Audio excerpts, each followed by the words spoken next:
எல்லாருமே கரெக்டாக தான் ஒர்க் பண்ணுறாங்க, வீடு வீடாக வந்து கொடுக்குறாங்க, இல்லைன்னு சொல்லலை. ஆனால் கொடுக்கறத 3-4 மாதத்துக்கு முன்னாடி கொடுத்துருக்கணும். இப்போ இவ்வளோ நெருக்கடியாக திடீர்னு கொடுத்தா எப்படி முடியும்? எனக்கு புரியவே இல்லை. இப்போ ஒரு 10 பேர் இருக்கிற இடத்துல 10 நிமிஷத்தில் பண்ணணும்னா ரொம்ப கஷ்டமான விஷயம் தான். இப்போ 6 கோடி 7 கோடி மக்கள் இருக்கிறாங்க, அவங்க எல்லாருக்கும் ஒரு மாதத்தில் பண்ண முடியுமா? அதுதான் என்னோட கேள்வி. மெட்ரோ கட்டுறாங்க, அதுவே 5-6 வருஷமா போகுது. அப்போ இந்த 6 கோடி மக்களுக்கு மட்டும் எப்படி இவ்வளோ சீக்கிரமா நீங்கள் ஃபார்ம் எல்லாம் ஃபில் பண்ணுவீங்க? இது முழுக்க முழுக்க தமிழக வெற்றி கழகத்துக்கு வர வாக்கை உடைக்கிறதுக்கான ஒரு சின்ன ஒரு விஷயம் தான். ஆனால் அது தெரிய மாட்டுது. ஆனால் இதோட விளைவு வந்து ரிசல்ட் அன்னைக்கு தெரியும், உங்களுக்கு புரிய வரும். நான் இதுக்கு முன்னாடி ஒரு ஓட்டு போட்டிருக்கேன், இது என்னோட 2வது ஓட்டு. இல்லை, அதில் வந்து இப்போதைக்கு என்ன சொல்லியிருக்காங்கன்னா, இந்த 2002 வந்த இதெல்லாம் கேட்டிருக்காங்க வாக்காளர்னு. அது இல்லைனா பரவாயில்ல, நீங்கள் டேஷ் போடுன்னு சொல்கிறாங்க. இப்போ டேஷ் போட்டோன்னா அது கன்ஃபார்ம் ஆகி எங்களுக்கு வரும்னு நாங்கள் நம்புறதா, இல்லை வராது நாங்கள் நம்புறதா? அதுதான் எங்களோட கேள்வி. புரியுதுங்களா? இது வந்து ஓட்டை உடைக்கிறதுக்கான ஒரு என்னென்னலாம் சதி திட்டம் தீட்ட முடியுமோ அது எல்லாமே தீட்டிட்டு தான் இருக்காங்க.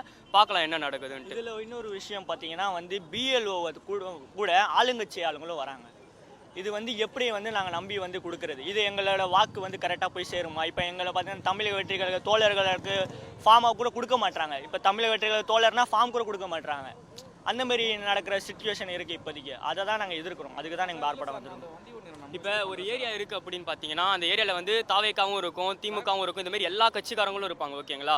இதில் வந்து திமுகவை சேர்ந்தவங்க வந்து கூட வராங்க பிஎல்ஓ கூட. அது தவறு இல்லை. அது அவங்களுக்கு உதவி செய்கிற விதமாக இருக்கலாம், அவங்களுக்கு சப்போர்ட் பண்ணுற விதமாக இருக்கலாம், என்னவா வேணா இருக்கலாம். ஆனால் என்னன்னா, இப்போ அந்த ஏரியாவில் இருக்கிறவங்களுக்கு தெரியும் இவங்க இந்த இதுவை சார்ந்தவங்க அப்படின்ட்டு.